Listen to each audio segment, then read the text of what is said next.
Hi everybody, welcome to another episode of Exploring Photography. I'm Mark Wallace, continuing with a series of videos on the basic fundamentals of studio lighting, and I'm joined once again by Maria, and we are going to show you in this episode hard light. In fact, not everything about hard light, but I just want to show you how we can use some of the principles that we've learned in the last few episodes, how we put those into practice for a really amazing portrait of Maria. Now the trick is effective size of light. We learned about that a couple of episodes ago, and that basically states that the farther the light is away from the subject, the harder the light becomes. Now the thing that is important to understand here is that when you have really hard contrasty light, that is the type of light that black and white photos love. So really small light source, really contrasty light, black and white. And so what we're going to do is we are going to shoot a contrasty hard light image of you in black and white. So we're already thinking black and white, not color.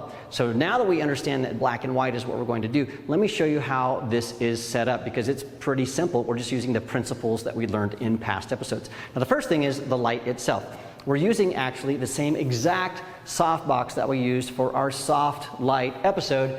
The difference is it's way up here, which means that it is so much farther from Maria. Now Maria's going to be leaning against this post right here, but our light is way far away, which means that that light went from here, nice and soft, to harder, harder, harder, to really hard light up here. Now, one of the problems with this light, even though it's way up there, is that it has some diffusion on that softbox, and as we learned in the last episode, that diffusion is going to bounce all over the place. So what I did was I threw a grid on that light. So that grid is keeping that light from flying all over and bouncing off the walls and the floor. So we're getting this very directional, hard light on Maria, which is pretty amazing because it's the exact same light that we used a couple episodes ago to create soft light. It's just the distance of the light from our subject.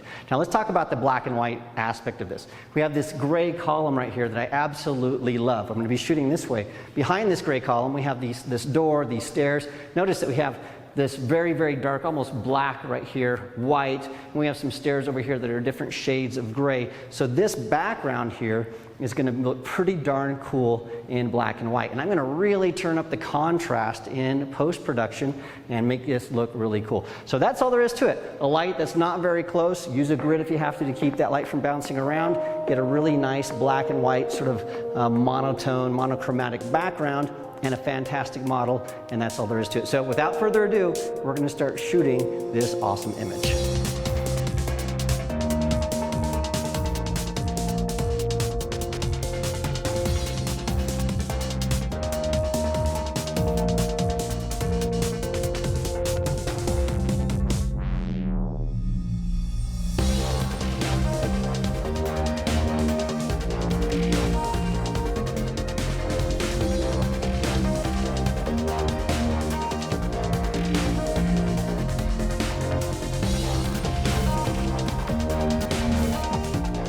Well, I absolutely love these images, Maria. We got the high contrast black and white images we were going for. Now, the secret to this, remember, is the effective size of the light. To get that light far away from the model, that makes the effective size smaller. That gives us nice, punchy, hard light. And because we elevated that light, we got nice contrast.